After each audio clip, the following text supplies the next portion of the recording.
Welcome to the Dice Tower, a series of video reviews about board and card games. Here are your hosts, Tom Vassell and Sam Healy.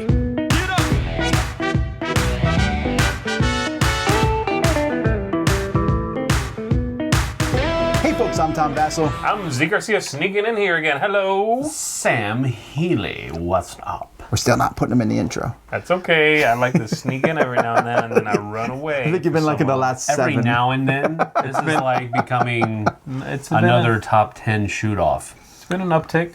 All right. Today we're taking a look at a very small game, Bohnanza The Duel. Das Duel. Before Uwe Rosenberg did all his big giant games like Agricola and Caverna, he was most well known for, well, Bohnanza. That's right. Which was a bean farming game, which was a really weird theme, and was known for the fact that you could not change the order of cards in your hand. Yep. Now, I think there's a two-player variant for Bohnanza. Yeah. You've played it? Yes. Okay, was it good? Yeah. Okay. Well, this one is trying to build off that because Bohnanza was all about trading and working with other people to rearrange the cards in your hand, and really worked well. Like with 5 players, it just kind of zinged along. This one's only for 2. Does it work? Let's find out.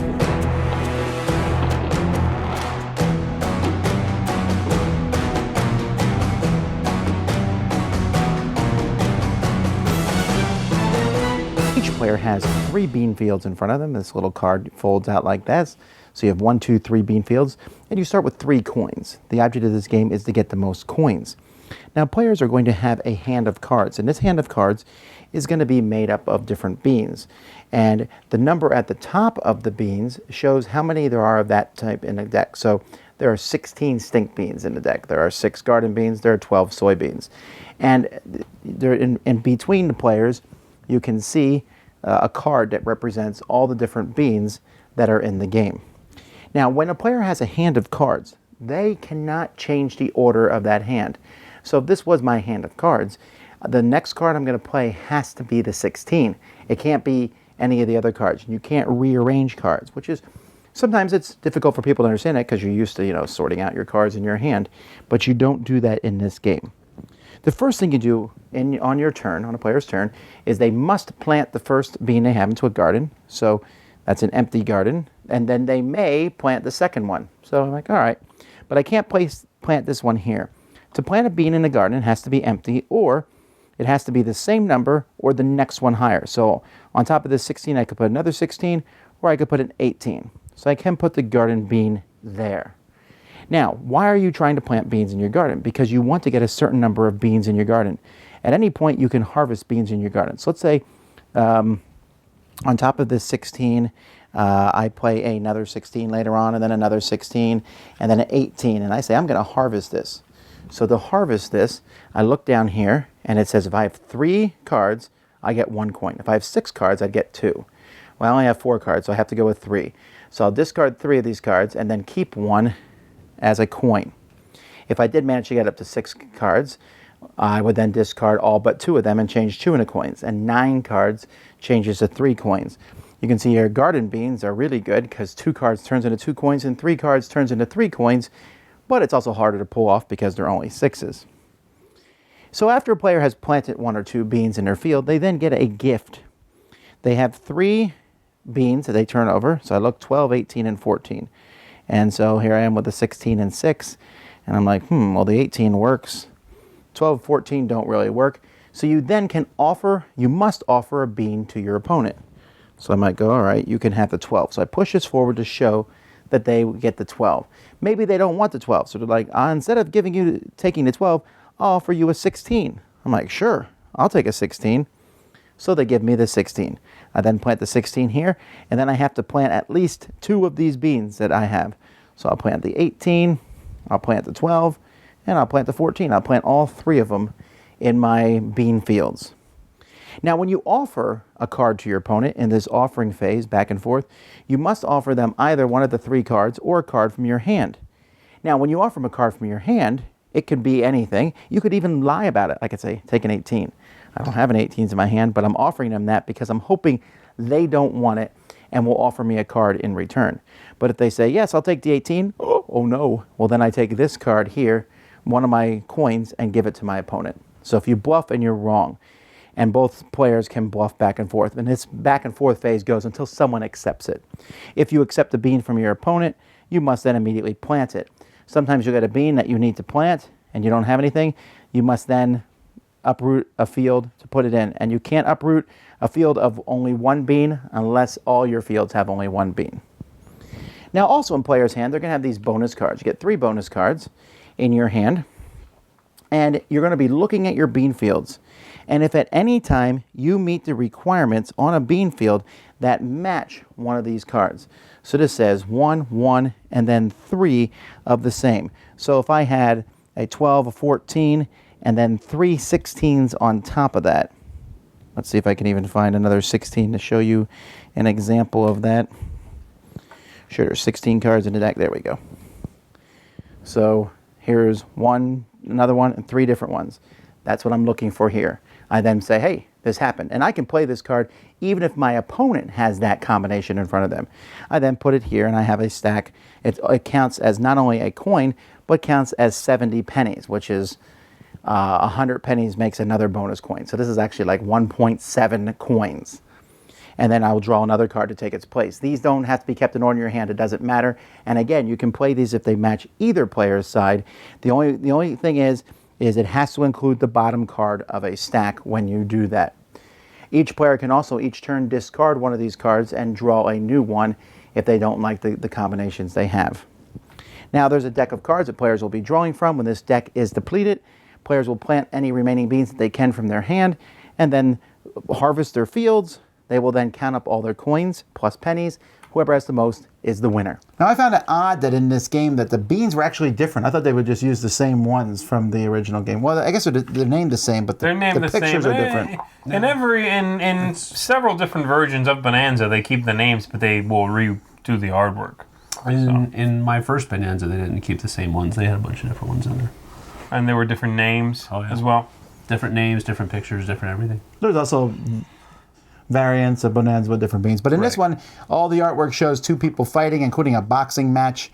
That's okay, right? The artwork's cute. It's cute. It's still bean farming. Yeah, it's a similar feeling, a similar vibe to the other ones. Mama, I want to grow up and be a bean farmer. Who doesn't? After playing this game, can you imagine? We're getting off track. They are a magical fruit. Yes, the more you eat. So, Bohnanza as a duel. So, does it feel similar to actual Bohnanza? That's an interesting question because I think it in some ways it does, but it's largely a different game. I don't think if I played this first and then someone showed me Bohnanza after the fact, I would not think, oh yeah, I guess I played the offshoot to this as a 2-player game. You know, they're not that similar. You're planting, and that's, I mean, the main rule that I think both have is that you have to plant one, and you may plant a second. You got to keep the cards in your hand in order. That's it, right? But everything else, I mean, the way you plant the beans is different. The rules for what you may and may not plant is different, and then all of the trading is gone really and replaced by this, give and take sort of offerings idea. So, I don't know. I think that there's more. I think they're more similar than what Z might be leading on, but only in the mechanisms. They don't feel the same, and that might be what you're trying to say better. I don't know. At first thought, you start with 3 bean fields, and your first thought is, oh wow, this is going to be easy to just rake in the points. And then you read further, and it's like, oh no, I can plant any beans anywhere, as long as they're in numerical order. And then you're like, oh, that's why I have 3 bean fields available to me. Right. Because that's where the flexibility comes in, having those 3 bean fields. If you had to start with just 1 or 2 bean fields and then have to build your third like in the original one, that wouldn't work very well. It would be almost too difficult. Well, I actually felt that the game felt super loose because of that. Very rarely was I like sitting upset like, oh, I'm going to have to plant this bean. If you want to get like a big bean field full of a whole pile, it's possible. You can kill one of the other bean fields to do it. Yeah, but then you're tough, going to be scoring fewer coins for that large stack. Because No, I get that. You have to have that higher numbered bean on top, which isn't going to have a very good yield at the bottom.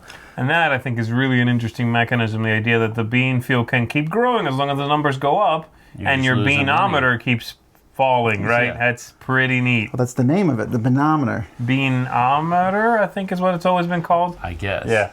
That was actually one of the problems I had with the game, though, is I felt that it was too simple to put cards out.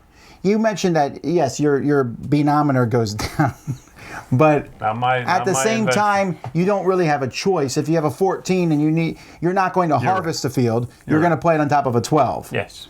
So, in the original game in Bohnanza, to build that third bean field was expensive. I think it was 3 coins, which was a big deal. 3 points. There were many times where you lost the game because you built a third bean field, but it made your life a lot easier, so was it worth it? And that's the big question. Right. And this one, you start with it, and I just felt very much at ease the whole game. I never really felt like, oh no, I'm having a hard time collecting this kind of bean, or these beans are coming to my hand, what am I going to do? Well, I think that's where the offering system comes into play, and that's where the tension happens, is because you want to try to get some of those cards out of your hand. So those are the ones that you might be offering, but at the same time, you also want to play that against what you don't want to give up one of your cards sometimes. You want to get a card from somebody else, and so you want to offer them a card that they don't want. And then they'll make you an offer, and then you'll take it maybe, and so forth and so on. So I think the tension that comes from having to be a little bit more judicious about what you plant in your fields plays with the tension in the offering system very well. Yeah, I have to say, I did not feel, Tom, that it was that easy to plant the beans, I guess. Yeah, no, it felt tense. I definitely... I know when I played with Sam, I kept offering him a low bean because I needed it gone, because I was going to have to plant over one of my own that I wanted to keep growing, you know. Right. So, no, I did not feel that easy. I mean, yes, you'll never get to the point where you can't plant, but that was true in Bohnanza. You would just sell off a bean field. You had to. And it retains that rule where if you have a bean field with a single card and others that have more than that, you can't sell off the single bean card. Which is also tough, because you have that moment where you may lock down a place with a high card, especially, right? You play a 20 or an 18 on something. If you get a low card, you're going to have to, kill off one of the other 2 bean fields before maybe you were ready for that. And so there's that. Besides all of that system, which I really liked, I like the offering system is neat. I like it. And sometimes it goes back and forth a few times, which is also cool, because the choices diminish. Like I offer you a 6, you don't want it. You offer me an 8, I don't want it. I'm going to offer you a 12. You don't want that. Okay? If I bounce whatever you offer me back again, I'm not going to have a lot of options of what to offer you, you know?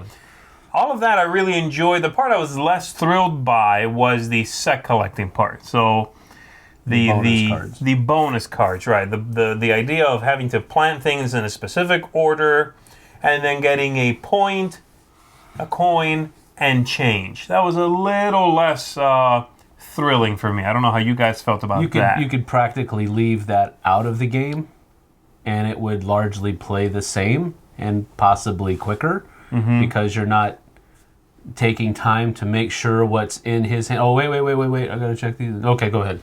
You're not doing any of that stuff. So you could almost leave the bonus cards out of the game completely, and it would probably play quicker and be a little bit better. Well, I actually highly dislike them for several reasons. I thought they were fiddly. This whole, like Sam said, check every turn. Also, you can discard one and draw a new one every turn. Then the adding up the scoring at the end, it actually adds to that, because adding up all the pennies is more complex than just counting 20 cards.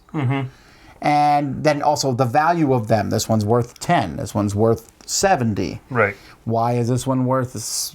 Well, not 7 times as much, because it's actually 1.7 to 1.1. It's just a kind of a weird scoring thing. Right. And then you have to keep them in your hand, in a hand that's not supposed to change, but they can move around. Yes.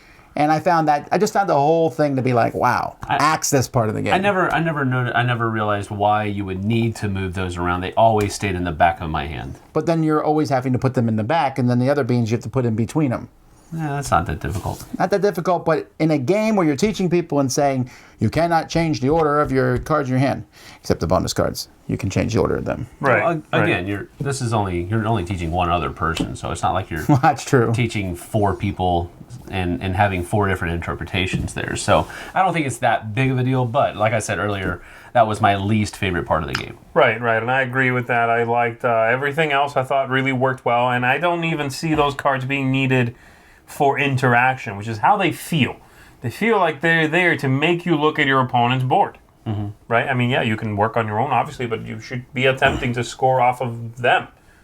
But I already have interaction with that offering system, and it's great. It's simple. It's got a little bit of push your luck. It's got a little bit of upsmanship, brinksmanship, whatever. It's got that going on already, so that feels like an expansion almost, like something that they would come out with later on. Be like, oh, you liked the duel? Now you can do this stuff too. That's true. It does feel like an expansion. Well, what's your final thoughts, rating, thumbs? I enjoyed the game. Like I said, I think it is a well done interpretation of the original Bohnanza for just 2 players. And I think the interaction with the offerings is solid. And it makes it a 2-player game, which works. So I'm going to give it 1 blue bean up. It's sticking in the ground because he's tall and skinny. All right. I actually disliked the game. I like Bohnanza. I like the idea of putting the beans down. I don't love it, but I like it. And that part's okay.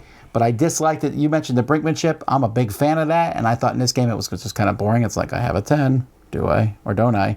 And most of the time that didn't occur. It occurs very rarely over the course of the game, I thought, when you're actually bluffing the other person. I thought that came in when you were like running out of offers. That's not like I said. Yeah. It had to. I mean, it's not really a bluffing thing where you're going to set out offering a bluff. Right. Although you might. Because or at least you think they're going to turn it down because they don't need that. Especially a low card, right?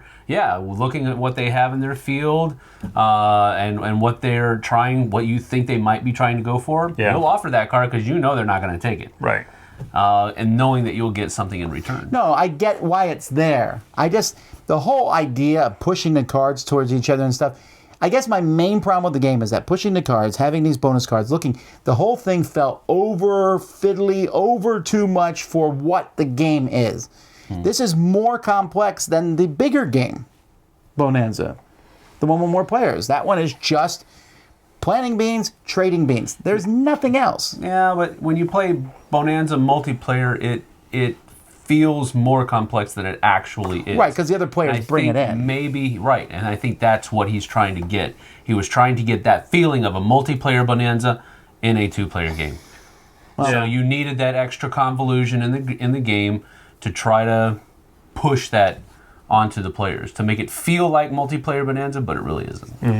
Well, for me, it did not work, so I'm giving this 1 stink bean down. One stink bean down. I didn't hate it. Well, that actually works pretty well. Okay. Well, I'm going to give it 1.5 thumbs up. And wow. I probably liked it the best out of all of us. It's just thumbs, man. It's just, you guys took all the good beans. There's lots of other beans. I know. Okay, maybe I'll do 1.5 black-eyed beans up. Seems like he's angry. Anyway, he's angry. I want to touch him. No, I enjoyed it. I guess. I mean, it's if I want to play Bohnanza and I don't have enough players, this will hit. Mm-hmm. Whereas before, I would not play that 2-player variant. Right. But this is a good thing. And again, I think the bonus cards are not necessary, but again, you should try and play it without it and tell me how it works. That's what I'm going to do. I'm going to try to play it without it, see if it changes anything else. So 1.5 black-eyed beans up. Thanks guys for watching. I'm Tom Vassell. I'm Z Garcia. Thank you. Sam Healy. See you on the flip side, folks. Thanks for watching our review today. For more information about board games, as well as the #1 board game audio podcast, check out Dicetower.com for reviews, interviews, and more. I'm Eric Summerer, and you've been watching The Dice Tower.